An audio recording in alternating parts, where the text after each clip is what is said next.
pomeriggio, bentornati nei luoghi dello spirito, il nostro viaggio all'interno di alcuni luoghi legati alla spiritualità, ultimamente nelle ultime puntate soprattutto la spiritualità mariana. Molti sono i santuari sparsi sul territorio, piccoli e grandi, e allora proseguiamo il nostro viaggio all'interno del nostro territorio. La settimana scorsa siamo stati a Padova, a pochi chilometri da Padova, a poche miglia anzi da Padova, al nono miglio a Santa Maria di Non, santuario di Tessara, lambito dalle acque del fiume Brenta, e come avevamo promesso ci spostiamo invece sulle sponde di un altro fiume, il fiume Livenza, al confine fra quattro diocesi, le diocesi appunto che si affacciano su quel territorio, Vittorio Veneto, Treviso, Venezia e Concordia Pordenone. Un santuario che l'anno prossimo compirà esattamente 500 anni dall'apparizione, il 9 marzo 1510. Siamo andati a Motta di Livenza, il santuario è intitolato alla Madonna dei Miracoli, e piccola curiosità che vi possiamo svelare: in una giornata nuvolosa, quasi piovosa come quella in cui ci siamo arrivati, l'unico squarcio di sole che il cielo ci ha concesso era proprio quello sul santuario. Vediamo.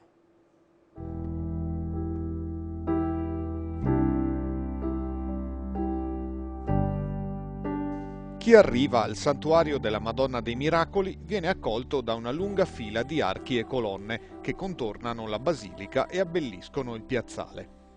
Sotto questi chiostri un tempo dormivano i pellegrini venuti a piedi da lontani paesi. Riposavano sdraiati sulla paglia e molti trascorrevano la notte pregando e cantando devotamente in attesa che si aprisse la chiesa. All'esterno la basilica si presenta in un insieme di linee e forme semplici e armoniche. La facciata sale dolcemente dagli archi del chiostro in segmenti curvilinei fino al timpano a mezzaluna, sormontato dalla statua della Madonna. Altre 4 statue ornano la facciata e sono San Francesco e Sant'Antonio, Santa Chiara e Sant'Augusta. All'incrocio delle 3 strade per Motta, Oderzo e Redivole si trova un'umile edicola di mattoni e all'interno l'immagine della Madonna.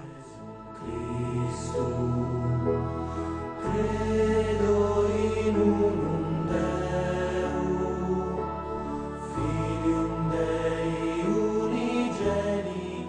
E dalle acque del fiume Brenta la settimana scorsa siamo arrivati sulle acque del fiume Livenza questa settimana, dalla diocesi di Padova alla diocesi di Vittorio Veneto, ma in realtà in un territorio di confine, sia dal punto di vista amministrativo tra le province di Treviso, Venezia e Pordenone, ma anche al confine di 4 diocesi: Vittorio Veneto, Treviso, Venezia e la diocesi di Concordia Pordenone. Con noi il padre rettore, padre Alfonso, che ci accompagna in questo viaggio partendo dal luogo storicamente più significativo. Che cos'è questo luogo?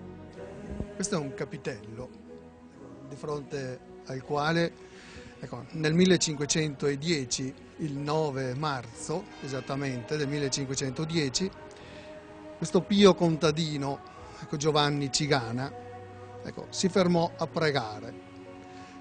Era sua abitudine, passava, qui c'era la strada che andava verso Oderzo, e si fermava qui a pregare. E il mattino del 9 marzo, dopo aver detto alcune preghiere,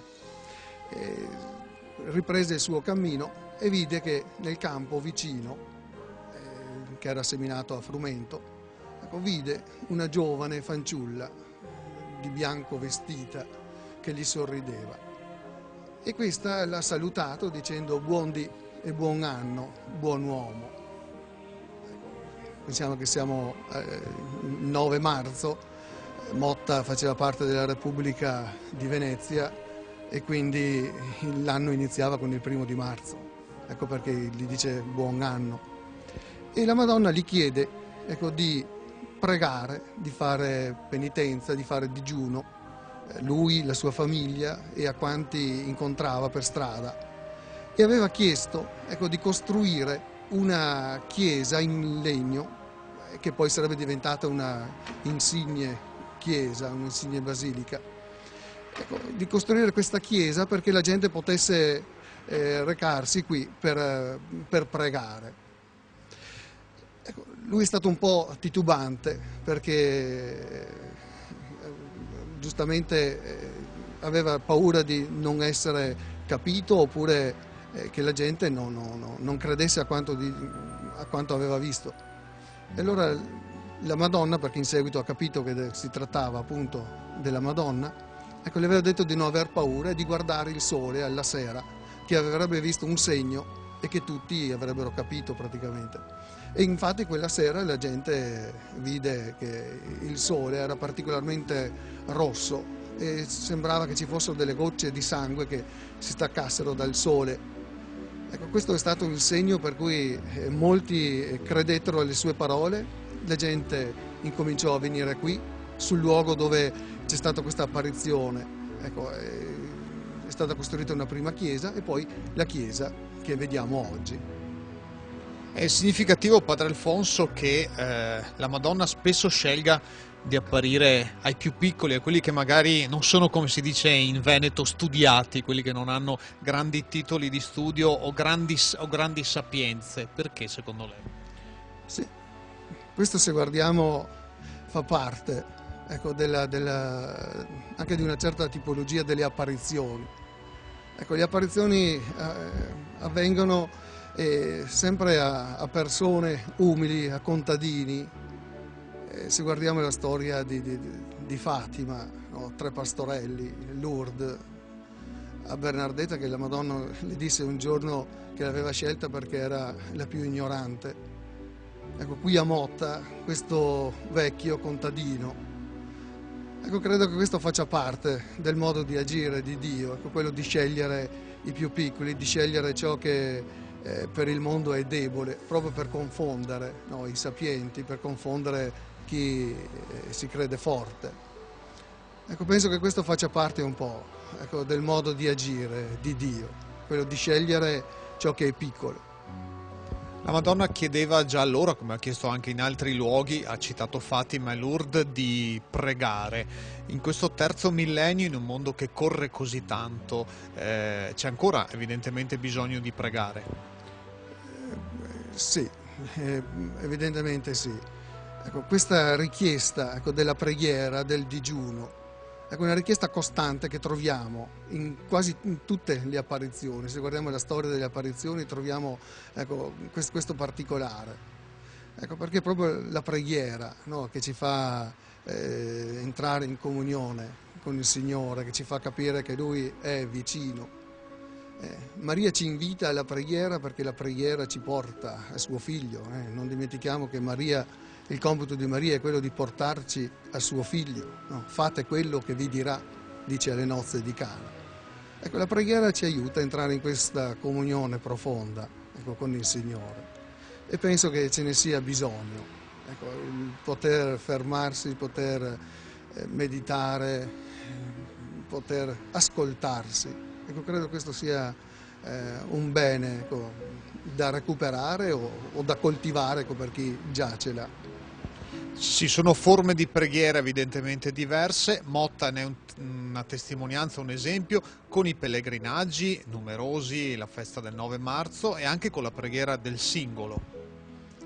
Sì, in effetti la gente che viene si ferma per la preghiera personale o comunitaria. Chi con il rosario, chi con la liturgia delle ore. Ecco, parecchie persone si fermano a pregare con la comunità dei frati, ecco, la liturgia delle ore, del vespero, qualcuno anche delle lodi. Ecco, però grosso modo, ecco, la gente si ferma e prega con il rosario, no? Che è una forma di preghiera popolare ma che è molto intensa ed efficace. Dimentichiamo che tutti i papi l'hanno, come dire, consigliato in maniera forte. Ecco, il rosario, questa goccia d'acqua continua, no? che ha l'effetto dell'acqua che scava, no? La roccia. Quindi ecco, c'è bisogno anche di questo.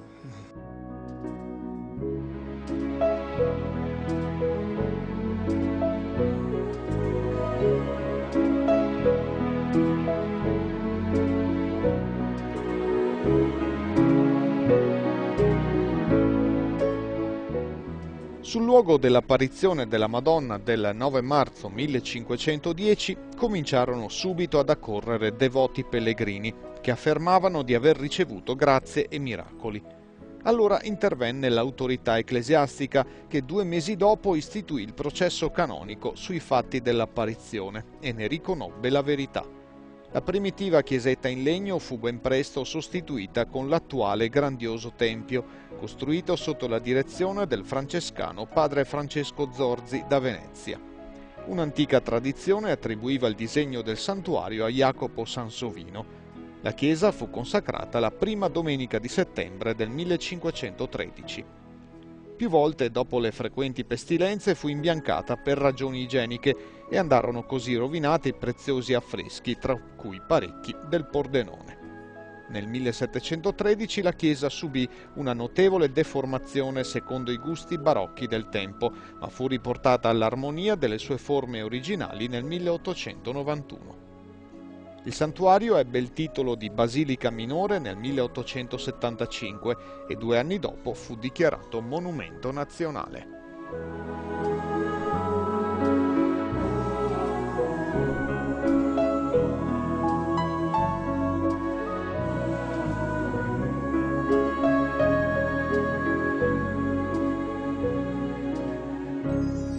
Siamo entrati dunque all'interno del santuario della Madonna dei Miracoli, un santuario accogliente che ha una cripta dove poi la gente si raccoglie a pregare, numerosa anche in un giorno feriale come quello in cui noi siamo arrivati qui a Motta. Un santuario che accoglie quotidianamente dunque la devozione dei fedeli. Che tipo di devozione è? Come potremmo definirla? Sì, è un santuario che è molto frequentato dalla gente del posto e anche da gente che viene da fuori Motta. Ecco, è un punto di riferimento, ecco, importante. È un santuario che si trova ai confini di 4 diocesi: Vittorio Veneto, Treviso, Venezia e Pordenone. La gente qui trova pace e trova sempre anche la disponibilità per un colloquio, per una preghiera. Qui c'è una comunità di frati minori che svolge il suo servizio quotidianamente, ecco, di confessioni, ecco, di accoglienza, di benedizioni.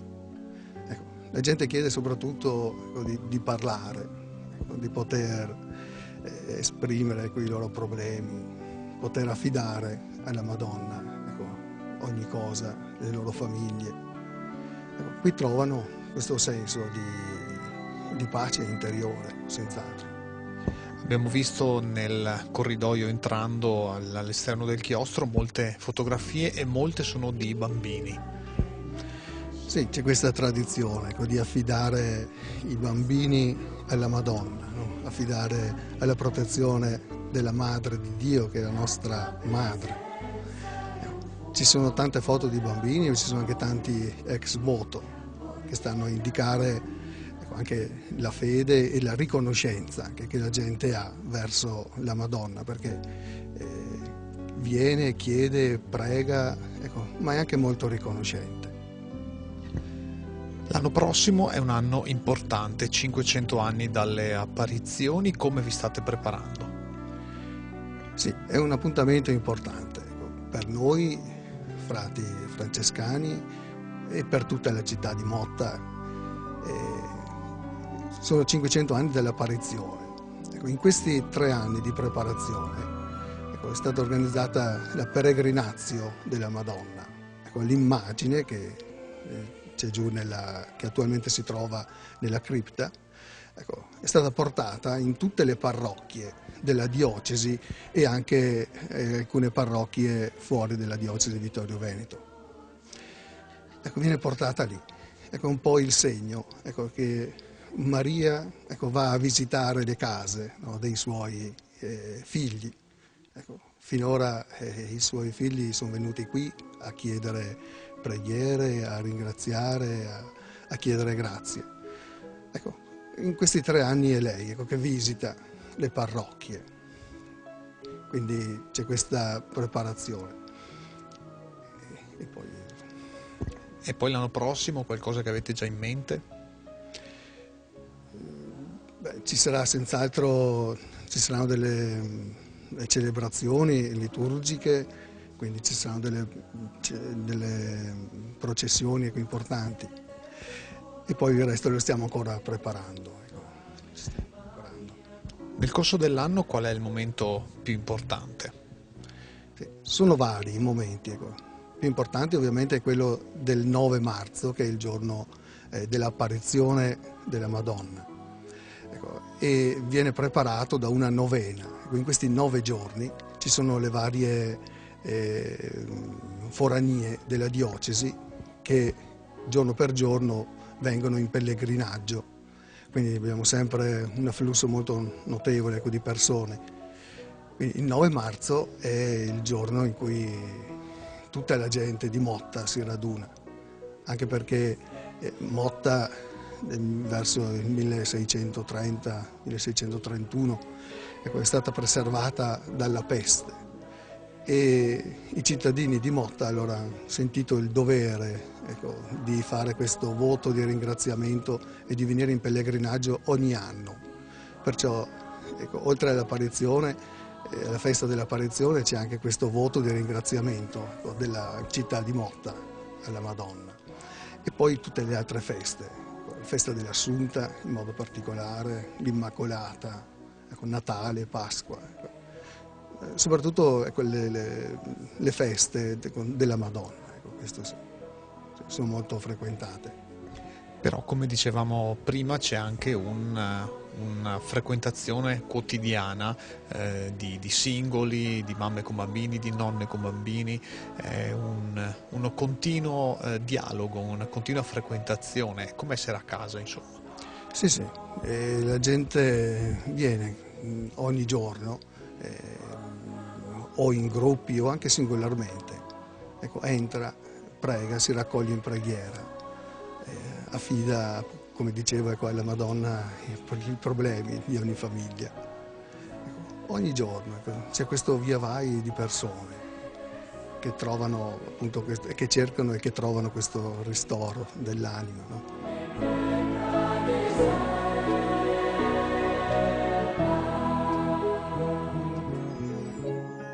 Nella notte tra il 4 e il 5 novembre 1966 il fiume Livenza, ingrossato da piogge eccezionali e bloccato alla foce dall'acqua alta dell'Adriatico, sfondò un tratto di argine a nord di Motta e riversò sul paese una massa enorme d'acqua. Anche nel santuario il livello superò i 2,5 metri. Nello spettacolo desolante da diluvio universale rimane però una nota consolante. In tutto il comune di Motta non ci fu una sola vittima e tutti attribuirono il fatto alla protezione della Madonna.